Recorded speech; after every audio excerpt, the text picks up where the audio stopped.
भारत नदियों का देश है। यहाँ नदियों को पवित्र माना जाता है। भारत में अधिकतर नदियाँ पश्चिम से पूर्व की ओर बहती हैं, लेकिन देश में एक ऐसी नदी भी है जो पूर्व से पश्चिम की ओर बहती है और देश को दो हिस्सों में भी बांटती है। यह नदी है नर्मदा नदी। नर्मदा नदी मध्य प्रदेश और गुजरात की अहम नदी है। नर्मदा नदी ही देश की इकलौती ऐसी नदी है जो देश की बाकी नदियों से उल्टी दिशा में बहती है।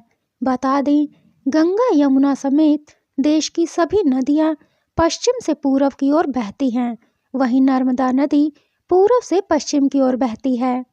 मध्य प्रदेश के उज्जैन में जब आप महाकाल और फिर ओमकारेश्वर के दर्शन के लिए जाएंगे तो आपको वहां नर्मदा नदी भी देखने को मिलेगी। नर्मदा नदी को मोक्षदायिनी कहा गया है। जहां देश की ज़्यादातर नदियां पश्चिम से पूर्व की ओर बहते हुए बंगाल की खाड़ी में गिरती हैं, वहीं नर्मदा नदी पूर्व से पश्चिम की ओर बहते हुए अरब सागर में जाकर गिरती है। नर्मदा नदी को देश की 7 सबसे प्रमुख नदियों में एक माना जाता है। यह नदी मैखल पर्वत के अमरकंटक में एक कुंड और सोनभद्रा के पर्वत शिखर से निकलती है। बता दें कि अमरकंटक मध्य प्रदेश के शहडोल जिले की पुष्पराजगढ़ तहसील में है। नर्मदा नदी के बहने की दिशा उल्टी होने का कारण रिफ्ट वैली है। आसान शब्दों में कहें तो नदी का ढलान उल्टी दिशा में है। दुनिया भर की नदियां अपने ढलान की दिशा में ही बहती हैं। ऐसे ही ढलान के कारण नर्मदा नदी पूर्व से पश्चिम की ओर बहती है। नर्मदा नदी के उल्टी दिशा में बहने की एक धार्मिक मान्यता भी है।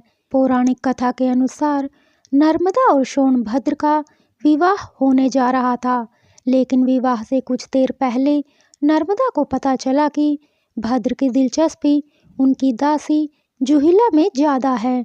नर्मदा को ये अपमान लगा और वह मंडप छोड़कर उल्टी दिशा में चली गई।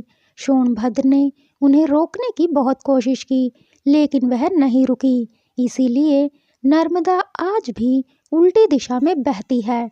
मोक्षदायिनी नर्मदा नदी को मध्य प्रदेश और गुजरात की जीवन रेखा भी कहा जाता है। यह नदी उद्गम स्थल से निकलने के बाद लंबा रास्ता तय करती है। नर्मदा पश्चिम की ओर 1312 किलोमीटर चलकर खंबात की खाड़ी अरब सागर में जाकर मिलती है। नर्मदा नदी इससे पहले रास्ते में मध्य प्रदेश, गुजरात और महाराष्ट्र से 95,726 वर्ग किलोमीटर का पानी अपने साथ लेकर जाती है। नर्मदा भारत को लगभग 2 बराबर भागों में बांटती है। यह नदी भारत की केंद्रीय उच्च भूमि और दक्कन के पठार में देश को बांटती है।